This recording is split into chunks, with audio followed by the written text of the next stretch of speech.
Da primeira vez que eu vi, eu achei que aquilo ali era algo que era passageiro. Mas agora tá tomando uma proporção tão assustadora. Isso é um surto. Bonecos fofos e uma grande perturbação, até mesmo para lidar. Pode ser a Annabelle na tua vida, né? Aquele boneco girando, né? Girando a cabeça. Parece um boneco de terror. Pode ser um Chuck. É claro que a gente está falando numa perspectiva muito rasa, porque com certeza tem muitos benefícios também que a gente às vezes desconhece. É uma arte, uma terapia, uma crise existencial. O que de fato está acontecendo? Nem te conto. Nem te conto. Nem te conto. Nem te conto. Nem te conto. Já que ele tá falando no campo do achismo, crise existencial deve estar por trás disso, né? Um luto, será? Uma substituição de alguma coisa que aconteceu? Ouvi dizer que tem gente que usa o boneco reborn para um pouco de conforto depois de ter perdido o seu bebê real, né? Por isso que se chama de reborn. Tem um lado um pouco macabro em cima disso também. Pode até ser macabro, mas se a gente pensar nisso como algo que é temporário, só naquele momento em que aquela pessoa está passando por uma situação tão difícil, porque luto é uma situação extremamente difícil, ela é sensível e talvez nesse exato momento, por um tempo curto, possa existir um boneco onde ela vai transferir momentaneamente, mas em algum momento isso vai deixar de ser saudável, ou não vai?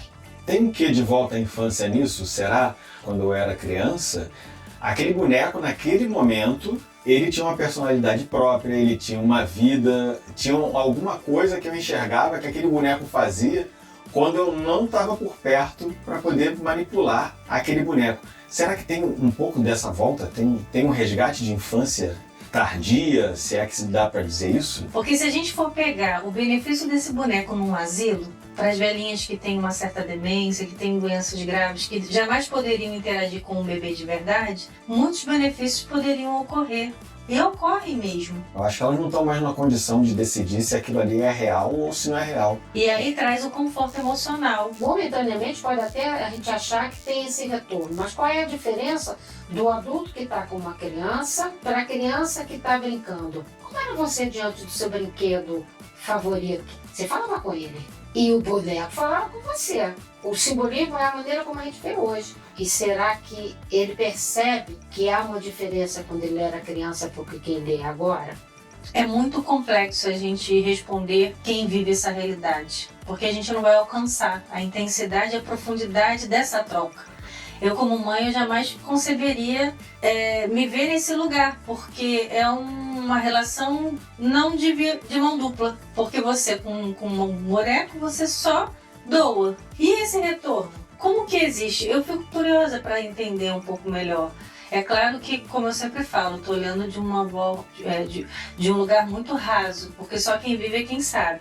Aqui a gente não está, de forma alguma, no lugar de julgamento, né? Eu, por exemplo, não tenho a vivência de filhos nascidos. Não consigo me imaginar hoje com um bebê de plástico na mão. Qual é o limite dessa relação? Respeitar, mas não romantizar, né? Porque é algo que nos chama a atenção. Onde está essa carência emocional a ponto de fantasiar um boneco como se fosse um bebê? Qual é a parte da pessoa que está solicitando isso? E como é que ela está olhando para essa parte dela? Como é que ela está se relacionando com isso?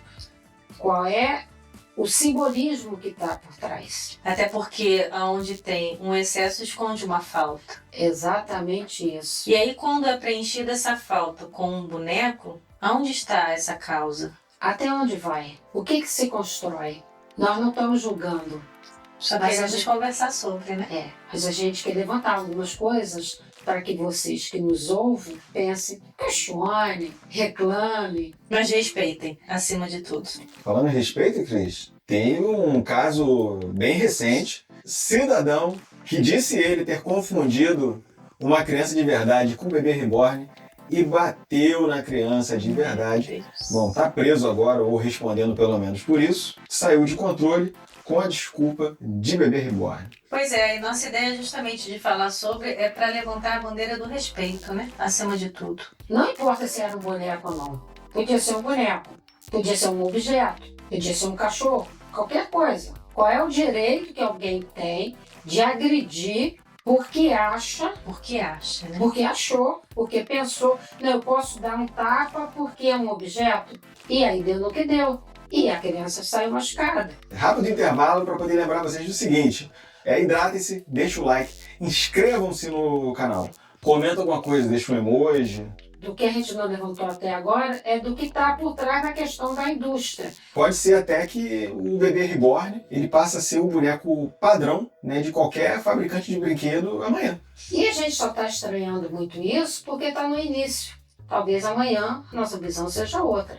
É claro que a gente, enquanto psicoterapeuta, olha isso com muita curiosidade acima de qualquer coisa. Porque existe um ser humano que está ali, e deve existir uma dor, e deve existir algo que está faltando, e deve existir um objeto que está preenchendo isso. Essa é a nossa visão atual. Mas ela não é em crítica, ela não é depreciativa, ela não é acusatória. E pode ter pessoa também que é só um brincante daquilo, né? Eu sou um colecionador, É só uma colecionadora. Eu gosto de brincar com aquilo, eu gosto de ter diferentes modelos, né? Por mais estranho que possa parecer para alguns, exemplares realistas de pessoas em museus de cera ao redor do mundo. Alguns bonecos nem ficam tão bons assim em cera, parece que a cera deu uma derretida, né? Deve ter usado cera de depilação quando foi fazer. Mas me responda, você teria ou não uma bebê? Eu tenho, mas porque minha filha tem, e aí ela é minha neta, mas a minha filha tem 10 anos. E aí a gente fantasia juntas. Eu não teria uma bebê reborn. Nem de decoração? Eu não tenho esse feeling de colecionar o que quer que seja. Na verdade não chega a ser uma coleção. Ela ganhou de Natal, ela queria muito. E aí eu e o pai dela na ocasião nós demos pra ela. Já tem 3 anos que ela tem. Quando ela ganhou nem tava essa febre. E era uma criança, como eu falei. A gente deu como se fosse qualquer outro tipo de boneca. O olhar da criança em relação ao brinquedo é diferente do adulto, né? Então eu, por exemplo, minha primeira boneca foi uma moranguinha, que apertava a boneca sem a cheirinho de morango. E era a minha reborn na época. A minha era essa. Ou amiguinha para quem conhece isso. Qual é a sua boneca preferida? Enquanto criança e hoje enquanto adulta? Você necessita de uma criança, de uma boneca para substituir o lugar de um bebê? Fuga e a E a realidade. realidade. Se você curtiu do nosso bate-papo, sempre vou te convidar, eu e Cris. Até a próxima.